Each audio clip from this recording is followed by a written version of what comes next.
Friends, welcome back to my channel that's back ventures academy. आज का हमारा topic जो है वो ऑपरेटिंग सिस्टम का बहुत ही इंपॉर्टेंट टॉपिक है, दैट इज़ द सीमाफोर। इसमें हम सीमाफोर को डिस्कस करेंगे और उसकी कुछ टाइप्स को डिस्कस करेंगे। तो स्टार्ट करते हैं हम आज का टॉपिक। तो सबसे पहले हम डिस्कस करते हैं कि सीमाफोर होता क्या है। हमारा सीमाफोर है ये रिप्रेजेंट किया जाता है एस से। ये एक ऐसा इंटीजर वेरिएबल है जिससे हम दो ऑपरेशन से इम्प्लीमेंट करते हैं। वो दो ऑपरेशंस कौन कौन से हैं? एक तो वेट ऑपरेशन है और सेकेंड ऑपरेशन हमारा सिग्नल ऑपरेशन। ये दो ऑपरेशन इनिशियलाइजेशन के बाद ये दो ऑपरेशंस होते हैं। अब सेकेंड वेट ऑपरेशन जो है इसको हम ओरिजिनली पी से रिप्रेजेंट करते हैं, मतलब टू टेस्ट। और सेकेंड ऑपरेशन जो सिग्नल है इसको हम वी से रिप्रेजेंट करते हैं, जिसका मतलब होता है टू इंक्रीमेंट। अब हम देखते हैं डेफिनेशन ऑफ वेट। थोड़ा सा जो वेट प्रोसेस है उसको देखते हैं कि कैसे डेफिनेशन क्या है उसकी, that is wait S while S is less than equal to 0 busy wait S decrement. अब देखिए मतलब क्या है, देखो ये डेफिनेशन ऑफ वेट है, इसके साथ हमारे पास डेफिनेशन ऑफ सिग्नल भी है। यहाँ पे क्या होता है, जो भी इंटीजर वैल्यू की मॉडिफिकेशंस होती हैं वेट में या सिग्नल में, वो एग्जीक्यूट होनी चाहिए इंडिविजुअली। ठीक है, अगर एक प्रोसेस मॉडिफाई कर रही है वैल्यू को तो सेम टाइम पे उसी सेम वैल्यू को दूसरी प्रोसेस मॉडिफाई नहीं कर सकती है। तो अब देखते हैं थोड़ा सा एल्गोरिदम्स। हम सबसे पहले एल्गोरिदम देखेंगे अपनी वेट प्रोसेस का। वेट प्रोसेस में क्या है, अगर यहाँ पे S V that means wait का वैल्यू नॉन जीरो है तो डिक्रीमेंट इसका वैल्यू होगा। प्रोसेस कंटिन्यू करती है एग्जीक्यूशन। अगर वैल्यू जी है, वी जीरो है तो पी ऐड हो जाएगा और वहाँ पे प्रोसेस का स्टेट ब्लॉक हो जाएगा। अब एल्गोरिदम अगर सिग्नल का देखेंगे, यहाँ पे एस एल वेट का अगर वैल्यू एम्प्टी है तो इंक्रीमेंट हो जाती है, और जो नॉन ब्लॉक्ड स्टेट है यहाँ पे अनब्लॉक स्टेट, वहाँ पे चेंज स्टेट हो जाता है और स्टेट किस में जाता है, रेडी स्टेट में चला जाता है। तो अब देखते हैं हम सीमाफोर की कुछ टाइप्स। सीमाफोर की दो तरह की टाइप्स हैं। पहला हमारे पास काउंटिंग सीमाफोर आ जाता है। काउंटिंग सीमाफोर में इंटीजर वैल्यू जो होता है वो अनरिस्ट्रिक्टेड डोमेन है। दैट मीन्स यहाँ पे इसका वैल्यू कुछ भी हो सकता है, कोई रिस्ट्रिक्शन नहीं है। तो यहाँ पे वैल्यू एक्चुअली जो ये सीमाफोर काउंटिंग सीमाफोर है ये यूज़ किसके लिए होते हैं, ये हमें कोऑर्डिनेशन बताती है रिसोर्सेज की। ठीक है, कि अगर सीमाफोर का जो इनका वैल्यू होता है काउंटिंग सीमाफोर का जो वैल्यू होगा उसका मतलब कि उतनी ही रिसोर्सेज अवेलेबल हैं। अगर वैल्यू 5 है दैट मीन्स 5 रिसोर्सेज अवेलेबल हैं, तो ये वो रिप्रेजेंट करता है।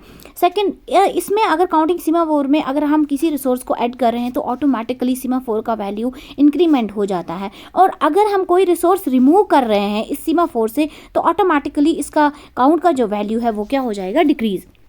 सेकेंड तरह के जो है that is called is the binary semaphore. अब बाइनरी सीमाफोर में क्या होता है, वैल्यू रिस्ट्रिक्टेड है, दैट मीन्स ओनली 2 वैल्यूज, या तो 0 या तो 1, इसमें बिल्कुल रिस्ट्रिक्शन है। लेकिन अब ये 0 और 1 रिप्रेजेंट क्या करते हैं, अगर हमारे पास सीमाफोर का वैल्यू 1 है दैट मीन्स उस टाइम जो ऑपरेशन काम करेगा वो ऑपरेशन होगा वेट ऑपरेशन।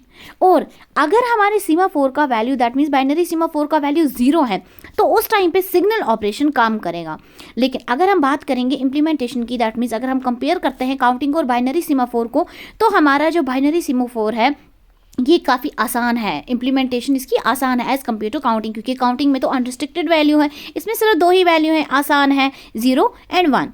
अब सेकेंड हमारे पास क्या आएगा, दैट मीन्स अब इसकी थोड़ी सी एडवांटेज देख लेते हैं। ठीक है, एडवांटेज क्या है, हमारा सीमाफोर जो है ये सिर्फ क्रिटिकल सेक्शन में सिर्फ एक प्रोसेस को एक टाइम पे एग्जीक्यूट करता है, 2-3 प्रोसेस से सेम टाइम पे एग्जीक्यूशन नहीं होती उनकी।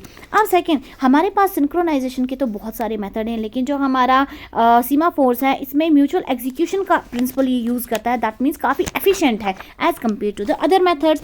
सेकेंड हमारे पास जो इंपॉर्टेंट एडवांटेज है, यहाँ पे रिसोर्सेज वेस्टेज बिल्कुल भी नहीं होते। क्योंकि जो सीमाफोर्स की प्रोसेसर की टाइम है वो होता है बिजी वेटिंग, मतलब ये अपना टाइम बिल्कुल भी वेस्ट नहीं करता है। अननेसेसरी चेक करेगा कि क्या कंडीशन फुलफिल हुई, प्रोसेस एलो है या नहीं, तो वो टाइम इसमें बिल्कुल भी वेस्ट नहीं होता है, तो टाइम हमारा बच जाता है।